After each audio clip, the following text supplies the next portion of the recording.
On this episode, I'm going to go from this to this. I'm going to circle back to one of my plans to add my GT wing on my 911. And as much as I like going wingless, I want to try a more aggressive approach.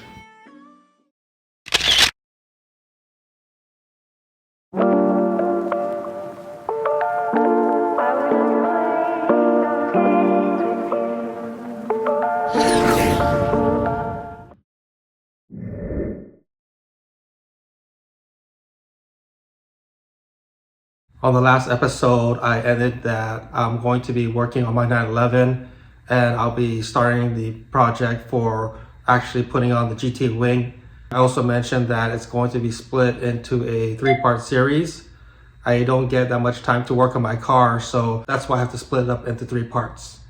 Last year, I did a vlog where I was trying to retrofit my GT wing on top of the base of my GT3 wing. Although it looked pretty good in some angles, it didn't really grow on me.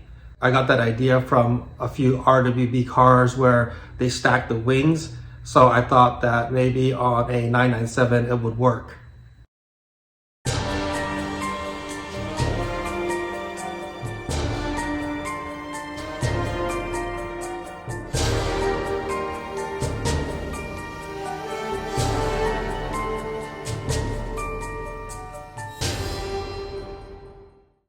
The reason why I didn't pursue that project is because I wasn't fully invested into it.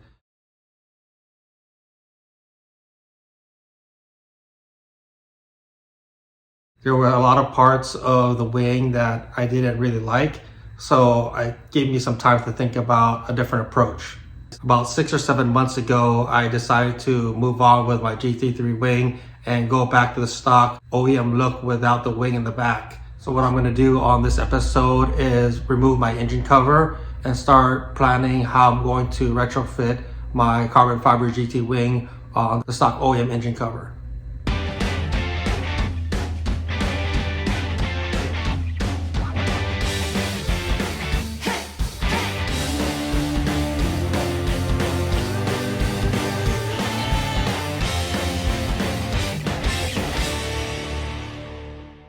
I just finished removing the engine cover and it was a pretty simple process. There's just 2 bolts on each of the hinges, and then what I did was I normally cover the engine, that way nothing falls in while I'm working on it.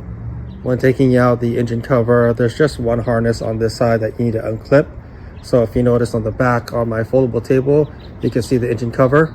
Let's go ahead back there and talk a little bit more about the disassembly process. I went ahead and started the disassembly, and it took a lot longer than I expected. If you notice down here, these are all the components that make up the hydraulics for the wing, as well as the fan and the third brake light. So if I go here, I remove this lid, it exposes inside of the engine cover. So you can notice the engine cover, when you remove the lid, this area here is pretty bare. This is where the hydraulic dampers will go inside. This is the opening for the funnel for the air intake, and then this opening here is for the fan. As far as the hydraulics, I'm not going to be using that, and I'm thinking right here is probably the area that I could recycle to put the wing uprights on. I just need to find some area here or fabricate something so that the upper part of the upright will fit. I have my GT wing sitting on top of my toolbox. So what I'm going to do is I'm going to put my camera down and try to position it on my engine cover. I was able to position the uprights in the OEM holes where the hinges are for the lid of the engine cover. So I'm going to go ahead and zoom in so you can see the mounting points for the back part of the uprights. If I zoom in a little closer, you can see the thread. It lines up perfectly with the bottom part of the upright, and then same with this side. So the next thing I need to design is some kind of bracket that secures the front side here. On the other side is the same thing as well. I might want to use some of these screws here and probably make a plate that connects over here so that it secures this area. Down here are all the components of the engine cover. Here's one of the panels that was underneath the lid. Here's the other lid here that has the housing for the third brake light right over here.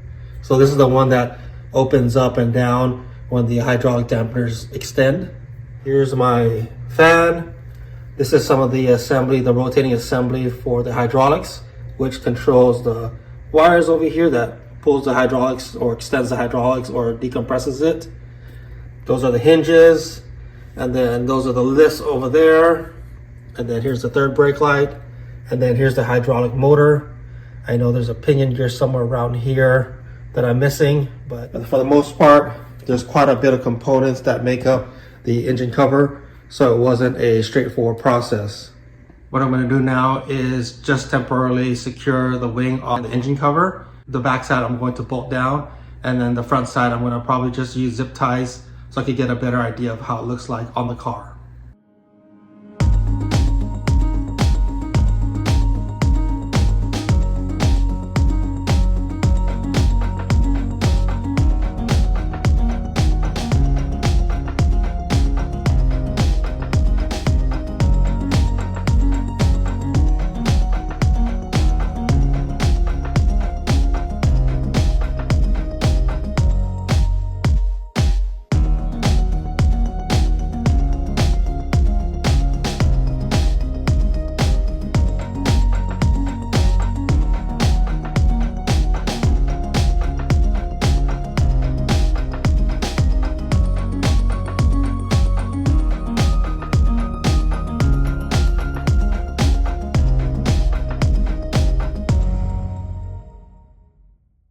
Now that I got my wing installed, I'm going to go ahead and fire up my 911.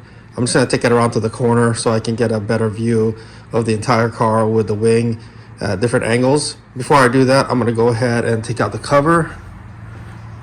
I just put this cover here temporarily so nothing goes in my engine. So I'm going to go ahead and take this out and then make sure that none of the cables or harnesses are anywhere near the belts. That way nothing gets messed up when I drive. So this is the first look with my car outside of the garage. I wanted to take it out just so I can get a better view of how it looks overall. In my garage, it was pretty limited, so I couldn't make a good judgment on if I should pursue this modification or scrap it because it doesn't look good. But from what I'm looking at, it looks really good.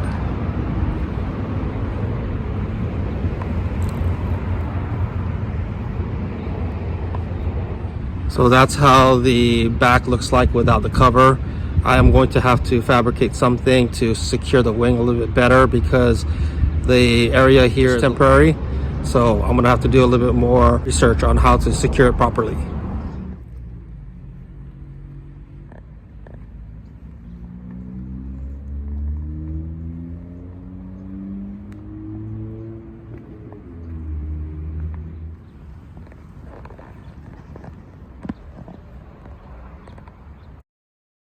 Overall, I like the height of the wing. The upright, I think, fits perfect with the height of the roof. I might have to adjust the wing just to tilt a little bit down more. It looks like the tail here looks more like a extended gurney flap, but I'll have to play with that a little bit more.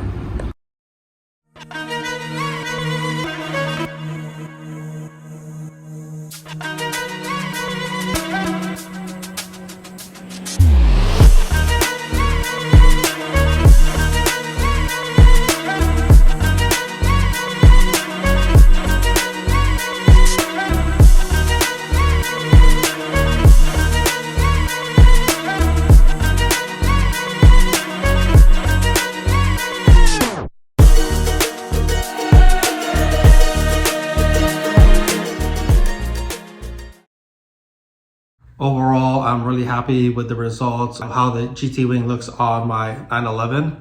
I already started removing the engine cover with the wing on, and it's back on the adjustable table because I'm going to try and retain as much as I can as far as the OEM components, like the fan, the third brake light, and other components.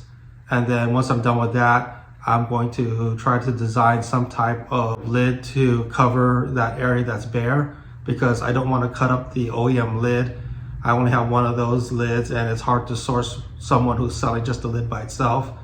So I'm going to go ahead and have to make something custom for that area.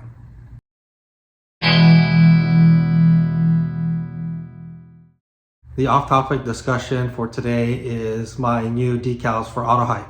The design that you see on this channel and on my cars is something that I designed many years ago. The original logo dated back to almost 20 years ago, so it's due for an update. On my 911 and my M5, I have the older logo that I designed maybe 10 years ago, and if you notice, it's already starting to peel over here. I was thinking of just replacing it because I had some extra stickers, but instead of replacing them, I want to update the logo. So let's go to my workbench and show you the new order that I just received. So here are some of the decals that just came in. This is the new logo that I'll be putting on my cars. So I have the big one here that's going to be going on the front lower part of my windshield on both my 911 and my M5. And then these are the smaller ones. I'm going to be putting one on my Xterra and then giving it out to a few of my close friends. The design came out really well. I decided to go with a white backing with black letters and then keep the red O, just like how I did with the other logos. Since Autohype started in 2006, we've had several logos, and I just so happened to have the original one that I was able to find in one of my drawers. So let's go ahead and check it out. Here is the original logo. I think I might have some pictures of this logo on one of my cars. So I'm going to go ahead and try to dig that up and show you later as I talk about the other designs that we had through the years. So this one was designed about 20 years ago, and me and my buddies used to run this on our cars on the side windows. The next one is the original one. This used to be just a silver layout, pretty basic. It didn't have the white outlining or the red O. So this is one of the older stickers that was created for us. And then this is what was designed about 10 years ago. This is what's currently on the M5 and 911. And then around that time, I had my RX-7 FD. So I had this designed here with the turbo and the Autohype logo on the snail. And then the most recent one is the one that's on the logo for the channel and what I used to run on my 911.